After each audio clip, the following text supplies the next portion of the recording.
السلام عليكم ورحمة الله وبركاته. ازيكم حبايبي، عاملين ايه؟ زي ما انتوا شايفين الكب كيك التحفة ده.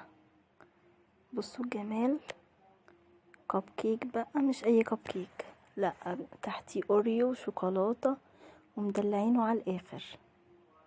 شايفين الجمال؟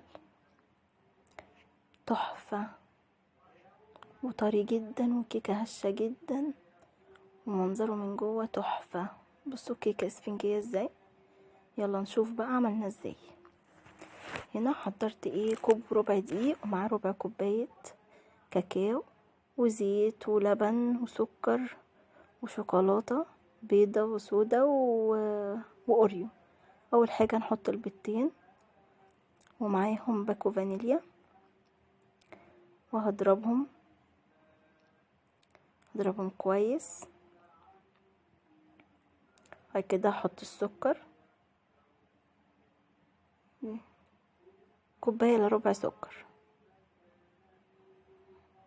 طبعا هفضل اضرب، انا بحب اقعد اضرب البيض مع السكر لحد ما يبقى الشكل كريمي كده، اللون يبقى فاتح مش اللون الاصفر ده. انا بحس ان اللون ده هو اللي بيخلي الكيكه تنفش وتبقى جميله.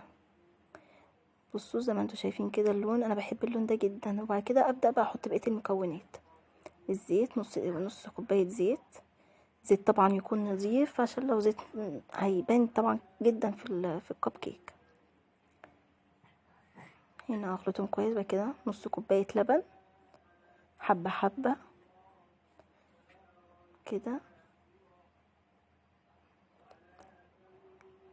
كده خلاص تمام كده، بضربهم كويس مع بعض. هنا احط كله مع بعضه، واحط هنا معلقه صغيره بيكنج باودر ورشه ملح. طبعا انا الدقيق ده نخلاه كويس جدا عشان ما تبقاش فيه حاجه مكلكعه. واحط هنا حبه حبه، هضرب حبه حبه لحد ما ما الخليط كله يبقى واحد، لحد ما الدقيق ما يبانش خالص. زي ما انتوا شايفين كده الجمال. الكيكه يا جماعه تبقى سايله كده، ما تبقاش جامده عشان ما تشققش. هنا بقى بمزاجي بقى احط في كل واحده.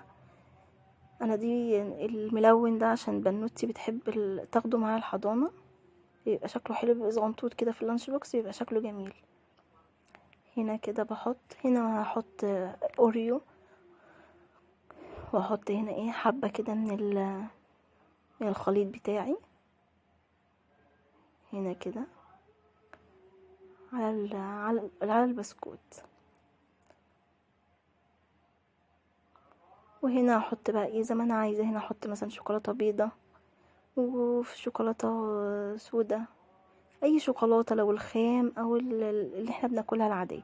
هنا حطيت اوريو ورجعت حطيت شوكولاته تاني، ورجعت غطيته تاني بالخليط. احطه على الفرن، مش هيقعد اكتر من، هو طبعا الفرن انا مشغلاه قبل كده، مش هيقعد اكتر من تلت ساعه. زي ما انتوا شايفين كده المنظر حلو. هفتح لكم واحده دلوقتي.